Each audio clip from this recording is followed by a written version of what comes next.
ዳጣ በሚያሳዝን ሁኔታ ልቧ ተሰበረ።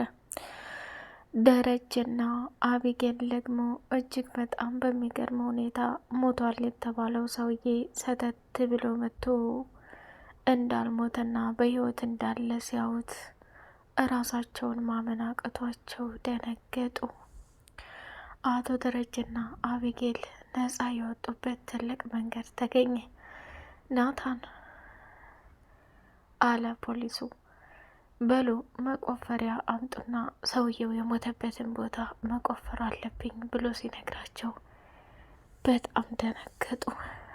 ወይዘሮ ማርታም ውሃ ነቅፍ አደረገችና አቶ ደረጀ በጣም ለአቢጌል ብሎ እየተሰቃየና እንዲሁም ደግሞ ራሱን መቆጣጠር አቅቶት በጸጸት እየተቃጠለ ያለው ደረጀ ስታየው በጣም አዘነች። አቢጌልም ደግሞ አባዬ ምንም ነገር አላጠፋም እረፉ ብላ ስትጮህ እና ሰውየውን የገደለው ማን ነው ብሎ ሲያፋጥጣት ወደ ናታን ላይ ስታመለክትና እሱም በጣም ተገርሞ ደንግጦ ፍጥጥ ብሎ እያያሳለ ፊት ለፊት ሞቷል የተባለው ሰውዬ መጣና እኔ በህይወት አለሁኝ አልሞትኩም፣ በሰዓቱ ሲቀብሩኝ እንደተቀበረ ሰው ሁኜ በመናግስታው ከአፈሩ ወጥቻለሁ ብሎ ሲላቸው በጣም ደነገጡ። ፖሊሱም ደግሞ ምን እየተካሄደና እየተፈጠረ እንደሆነ ማመን አቅቶት ደነገጠ። ዳጣም ደነገጠችና አባዬ እድሜ ልኩን በፈተናና በስቃይ እንትን ሲል በጣም ያሳዝናል። አቢጌል ግን ከምለው በላይ በጣም ራስ ወዳድ ነች እያለች ብቻዋን መናገር ጀመረችና አንቺ በጣም አደገኛ ሰው ነሽ፣ አባትሽን እንዴት አሳልፈሽ ትሰጫለሽ? ኤቢ አንቺ እኮ ነሽ ሰውየውን በእጅሽ ያጠፋሽው። ስለዚህ አባዬ አይደለም ሳይገድል ቢገድል ለራሱ ለሱ መስዋዕትነት መክፈል ነበረብሽ ብላለቻት። አቢጌልን በሰራችው ስራ እጅጉን በጣም እየተጸጸተችና ራሷን መቆጣጠር አቅቷት ወይኔ ዘንድሮ ማለክ አልሰራው፣ ምንም ቢፈጠር ምንም አባቴን አሳልፌ መስጠት የለብኝም ነበር።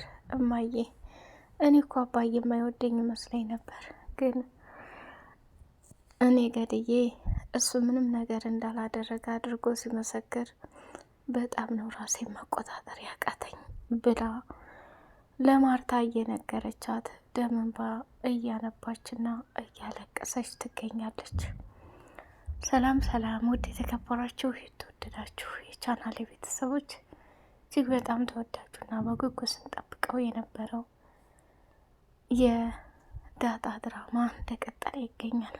ዳጣ አቢጌል በሰራችው ስራ እጅጉን በጣም አዘነችና ወይኔ እኔ በጣም ላንቺ አዝኜ ነበር፣ አንቺ ግን ሲበዛ ራስ ወዳድና አደገኛ ሰው ነሽ ብላ ተናገረቻት።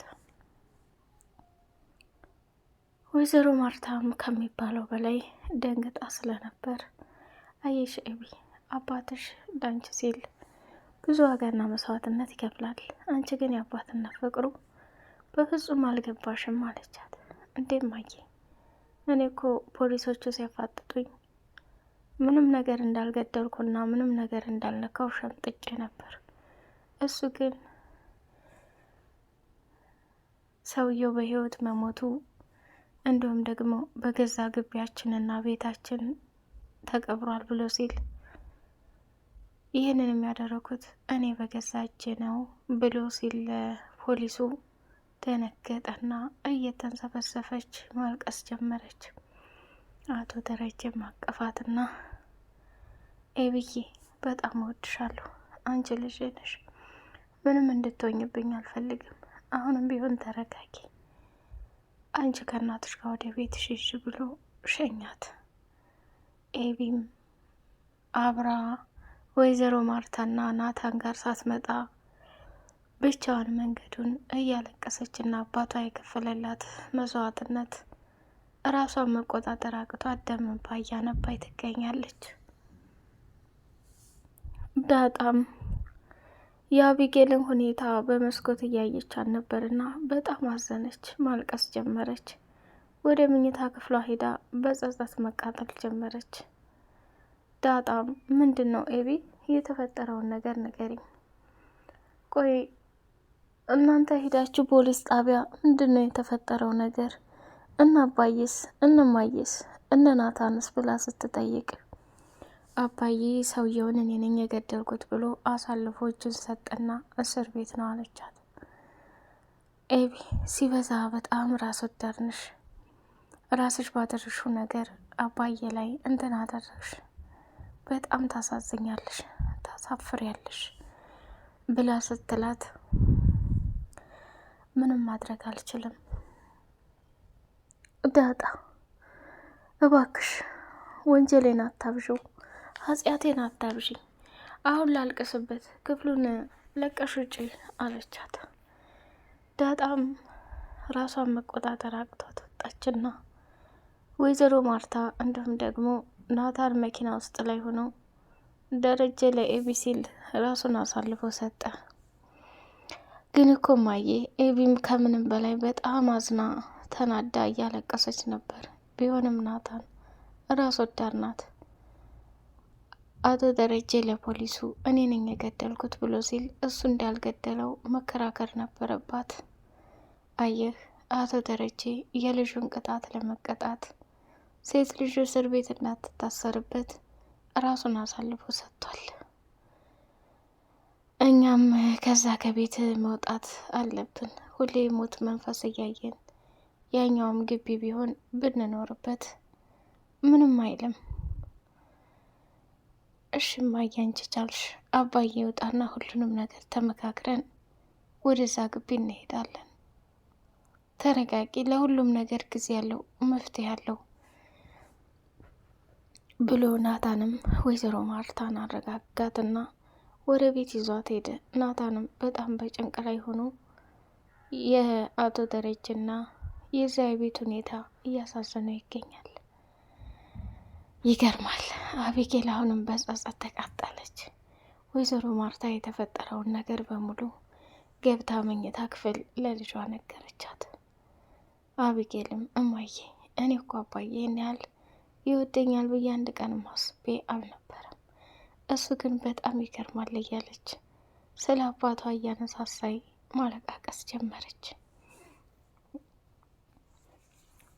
ሰላም ወደ ዳጣ ደወለችና ዳጣ አለቻት፣ ምን ነው ጠፍተሻል?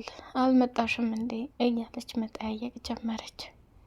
እሷም ደግሞ እንዴ ሰላም፣ እንደውም የሆነ ነገር ደብቀሽኛል፣ እሱን ልጠይቅሽ እመጣለሁኝ ብላ ዳጣም ስትናገር ምንድን ነው ንገሪኝ፣ በስልክ መናገር የሚቻል ከሆነ ንገሪኝ አለቻት። አንቺ ስለ እናቴ እያንዳንዱ የምታውቂውን ነገር ለናታን ጽፈሽ እንደሰጠሽው ሰምቻለሁ። አንብበሻል? አዎ። አንቺ ስለ እናቴ ብዙ ነገር ታውቂያለሽ። ይህን ያክል ጊዜ እንዴት አልነገርሽኝም? ሰላም፣ በጣም ነው ያዘንኩብሽ። እኛ ቤት ደግሞ ከባድና ችግር ተፈጥሯል። እንዴ ምን ሆኖ ነው ሁሉም ተያይዘው ፖሊስ ጣቢያ የሄዱት ብላለቻት። አላውቅም ብቻ አይ ኤቢ በተደጋጋሚ አባቷ ሲመክራት ሲዘክራት አልሰማችም። መጨረሻ ላይ እንደዚህ ሆና ቀረ። ቢሆንም ሰላምዬ እኔ በጣም አዝኛለሁ። አሁን ላይ ደግሞ አቢጌል በጣም ታሳዝናለች ብላ ስትል በይዳጣ አንቺ ተረጋጊ፣ እየመጣሽ ጠይቂኝ፣ ደግሞ ጠፍተሻል አለቻት። አቶ ደረጀ የእስራት ጊዜውን ጨረሰና እንግዲህ የተቀበረበትን ቦታ ሊያሳያቸው ሲመጣ ፖሊሱንም ይዞት ነበርና ዘበኛው እየጠበቀ ሳለ ፊት ለፊት በሩን ከፈተላቸው። ከዛ እቤት ሰተት ብሎ እነ ናታንና ወይዘሮ ማርታን ሊጠራቸው ሲገባ አቢጌልም ጭንቅላቷን ይዛ እያለቀሰች መጣች። ዳጣም ቁማ የአቶ ደረጀን ስቃይና መከራ መሸከም አቅቷት ማልቀስ ጀመረች። ሁሉም ያሳዝናሉ። ማርታም አለቀሰች። ውሃ ምን ብትል ጥሩ ነው? ስማ አባቴን ፍታው፣ እንደዚህ እጅን አስረኸው እኮ ያማዋል እኮ፣ አባቴን ፍታው ብላ መናገር ጀመረች። አቶ ደረጀ ናታን ውሃን ወደ መኝታ ክፍል አስገብተህ ያዛት አላልኩም? ምን እያደረክ ነው ብሎ ሲጮህበት፣ አባዬን ምን ላደርግ እምቢ ብላኝ እኮ ነው ብሎ ሲል አቶ ደረጀም አንገቱን ደፋ ሲያደርግ ወይዘሮ ማርታም ልቧ ሰበር አለ። በመጨረሻም ውሃ ድንጋይ ያዘችና እፈነክታለሁ፣ አባቴን ፍታልኝ፣ እጁን ያማዋል ብላ ስትል ሁላቸውም ደም እንባ ማልቀስ ጀመሩ። ወይዘሮ ማርታም ቆይ ምን ሆነሻል ውሃ? እንዴ ይሄ እኮ ፖሊስ ነው፣ ፖሊስ አይመታም እና ታዲያ የሆነ እንዲሆን አባቴን ለምንድን ነው የሚያስረው ብላ ስትጮህ አቶ ደረጀ አባትነት ጥግ ዋጋና መስዋዕትነት ለአቢጌል ከፈለ። ፖሊሱም እጁን ፈታውና ያው ፈታውልሽ ብሎ ሲላት ውሃ በጣም ደስ አላትና እናቷ እቅፍ አድርጋ ያዘቻት። አቢጌልን በመጨረሻ አባቴ በፍጹም ምንም ነገር አላደረገም፣ እውነታውን ስነግራችሁ ብላ የገደለውን ሰው ልትናገር ስትል ሞቴ የተባለው ሰውዬ ሰተት ብሎ መጣ። አቶ ደረጀም ፍጥጥ ብሎ ቀረ።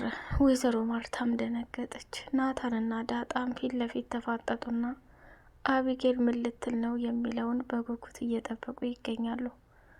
ዘበኛውና ለዛ እንዲሁም ደግሞ መጠን ምንም የሚያውቁት ነገር ስለሌለ ለእነሱም ዱብዳ ሆኖባቸዋል።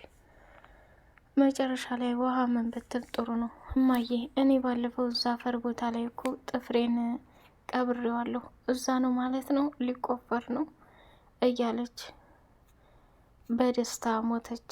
ናታንም ያየውን ነገር ማመን አቅቷት ለአቢጌል ትልቅ ማስተማሪያና ትልቅ ትምህርት የሚሆን ነገር እንደፈጠሩ ተረዱ። አቢጌል አሁን ተመልሳ ወደ ክፋት ትሄድ የሆነው የሚለውን በጉጉት የምናይ ይሆናል። ውድ የተከበራችሁ የቻናል ቤተሰቦች በቀጣይ ፓርት እስከምንገናኝ ላይክ፣ ሰብስክራይብ አድርጉ። ሰላም አለይኩም ወራህመቱላሂ ወበረካቱ።